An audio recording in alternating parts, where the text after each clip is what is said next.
about that Charlie Sheen roast? That was pretty good too, dude. So we taped it. Of course, I mean, I That's epic. Broke my fucking nose at the Charlie Sheen roast. You're mad, man. You're insane.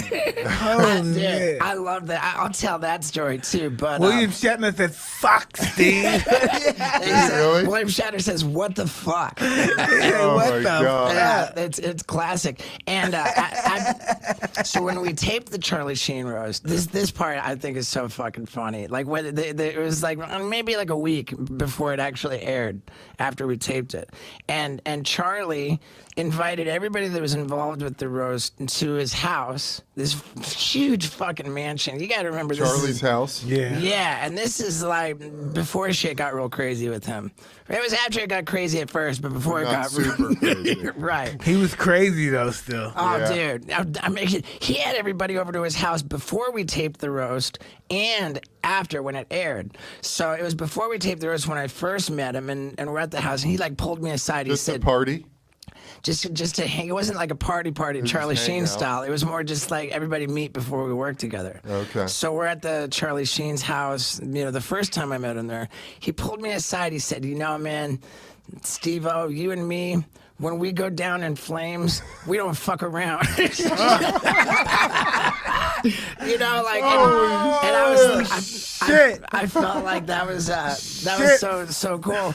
And then when Steve, man, God damn. Amazing. And then when we were at his house to watch it, right, which was so crazy because he had that whole like fucking meltdown debacle with the 2.5 Men, and Right. and he had like I suppose got fired from the show, and so when the Charlie Sheen roast aired, it aired immediately after the very first episode that featured Ashton Kutcher. Oh, wow. Right, Ashton Kutcher replaced him, and so on the whatever the network this premiere with the Ashton Kutcher season was, the Charlie Sheen roast on Comedy Central aired immediately afterwards. So we watched both of them in Charlie Sheen's living room with Charlie Sheen, and he didn't know how they killed off his character. He didn't know what the fuck they did after he left. So we're sitting there in the living room with fucking Charlie Sheen while he watches this The death of Charlie Sheen.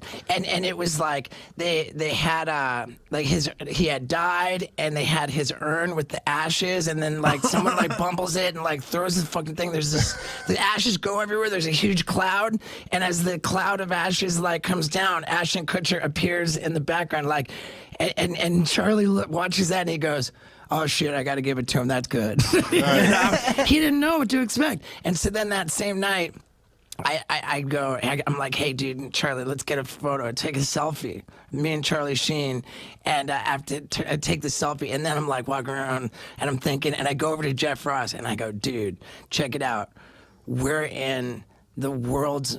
I said, "I think we're in the world's most expensive crack house." Oh my God. and so I go over to Charlie Sheen. I go over to Charlie and I'm like, "Dude, can I tweet this photo with the caption that says, 'I think I'm in the world's most expensive crack house'?" And Charlie says, "Hilarious, go for it, yeah, you know, it's fucking great, I love it." Yeah, and so I did, and then I had one of my stand-up shows, like local in somewhere in California that weekend. So I'm on the news the next morning, and someone like the lady, like, she's like, "Oh, can I interview you from my thing or whatever?" And she goes, "Is Charlie Sheen sober?" And I said, "I don't know, I don't think so." And because I said that, and because I tweeted about the crack house, I got a fucking phone call from his manager, this dude. He lived next door to him. The dude was furious, and I was like, "Fuck!" Oh, I didn't mean shit. I didn't mean to rock the boat or upset anyone, but so then I got a hold of Charlie. He said, "I don't fucking care." The same situation as with Mike. That's awesome. But yeah, man, fuck, that whole Charlie Sheen situation is crazy. You still talk to him ever? Yeah, have you ever heard from him? I haven't, but now I saw that he posted that he's been sober for over a year now, which is great. That's good. It's great that. But I mean, I can only imagine like the legal situations that he's in now. Yeah. You know, I mean, talk about like. Talk about having a lot and then like he was just on top of the world. You know what I mean? He just got on top. Everybody was like, "What the fuck? Charlie blew up."